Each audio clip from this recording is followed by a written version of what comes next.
Hey there, everybody. This is Ed, and welcome back to another edition of Bagel and Booze. Surprise, surprise, Rank a Jug edition.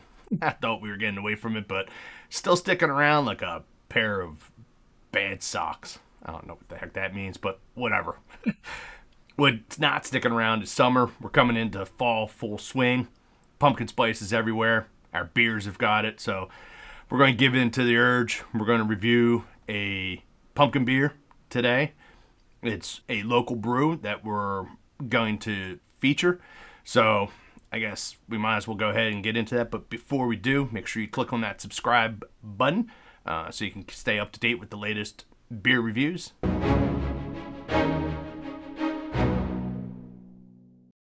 Okay, Bagel. Yep, I guess I finally have dubbed my viewers something.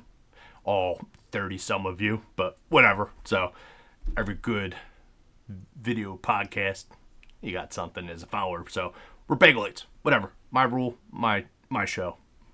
Anyway, so like I said, what we got today is we got something coming out of our backyard here in Delaware. It is coming from Big Oyster Brewery downstate in Lewes, Delaware. It is their Shuckin Pumpkin. This is an ale that is brewed with pumpkin and spices. Clocks in about 5.5 ABV.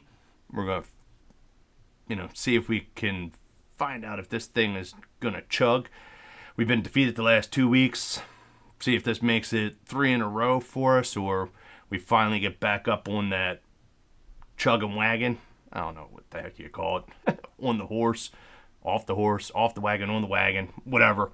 We're going to find out if this goes 3 in a row, or if this is something that we finally do have a crushable beer that we're going to be able to drink smooth and not be defeated. So without any further ado, let's go ahead. I'm going to get this poured out. And we'll be right back to do taste test, smell test, and most importantly, the chug test. I drink and I know things. All right, so we got everything all poured out. And this one sets up very nice. It's nice dark amber. We don't have that funky color we ran into last week with our supposedly blue raspberry beer. This looks like normal beer. Nice, decent head that sets up on this. Pretty crisp and clear that's in there. A little bit of haze that shows up. Not too bad. So I guess we'll go ahead and give it the sniff test, see how it lines up. The problem I always find with some of these pumpkin beers is if it goes like way too wild on the pumpkin spices, it's like drinking a freaking candle, So we want to try to get hopefully a nice good balance of the pumpkin and the spices, because good one sets up, they're not too bad. But if it's off balance, like I said, it's artificial, really bad artificial. Taste, smells like wax, whatever the heck you get out of it. So with that, let's see how this one sets up. So right off the bat, get a not too bad of overtones that come through. It's kind of sets up very mellow. I get definitely the smell of pumpkin that's in there. Seems to be predominant. There's some other spice, fruit flavor that can kind of catch a whiff of. Not really sure what we're getting in there. I'm going to guess if we're brewing spices, the typical stuff that you would get out of pumpkins is going to be nutmeg, cinnamon, maybe cardamom. Fruit, God already knows pumpkin. But there's something else in there. So let's go ahead, give it a little taste test and see if we can identify.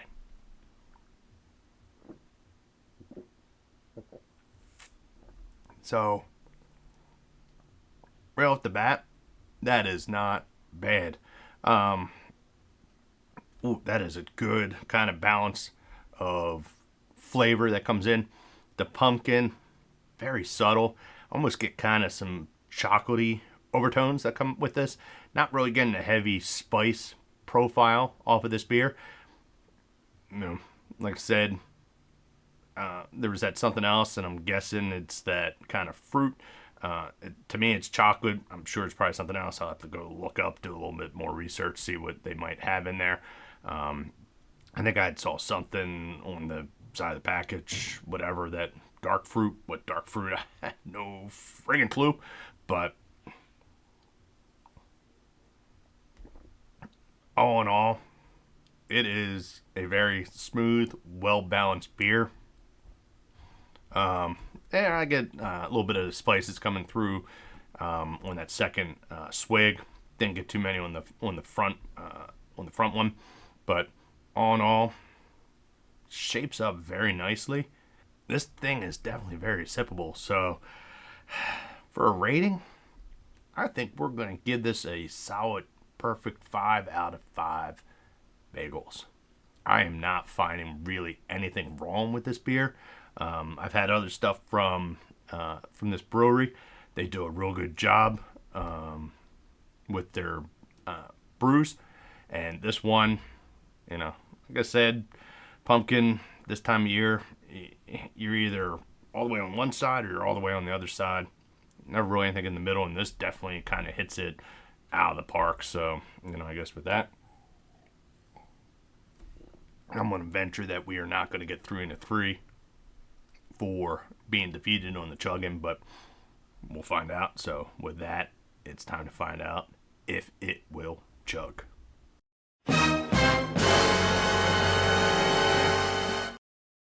All right, so we refilled our beer glass a little bit more to give us proper chug test off of this. Some of our chug tests we've been kind of down to half, depending on how much we got. So with this, we kind of filled back up. We got a decent amount of swig on here. So let's go ahead, find out if this beer will chug.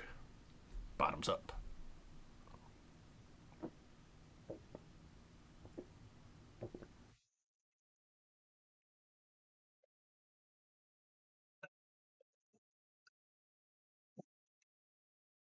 Ah, it will. Woo! Got a little sloppy there at the end, but that's the nature of the chugging. So, all in all, I don't really get anything bad. The flavor profile definitely does intensify. Not for a bad thing. Definitely still get a nice balance of that pumpkin that comes in. There's a bit of a undertone on the backside, a little more intensified of that spice and that kind of unknown flavor that's in there. Did look it up while we were getting everything repoured out, and the brewery says that it is also with cinnamon and nutmeg and clove that's in there, along with dark fruit. They don't specify what the dark fruit is. So, all in all, like I said, I'm not really changing anything off of the profile. This definitely is chuggable, smashable, whatever the heck you want to call it. There's not much bad off of this thing. It balances out real well. The pumpkin is subtle. It's got a good flavor and smell profile that comes in off of that. So if you're looking for something this fall to kick back and relax with, I definitely recommend this. So with that, I'm done. We're done. This is done. And I thank you again for tuning in for another edition of Bagel and Booze. And don't forget to click that subscribe button so you can stay up to date. Thanks all, and we'll catch you later.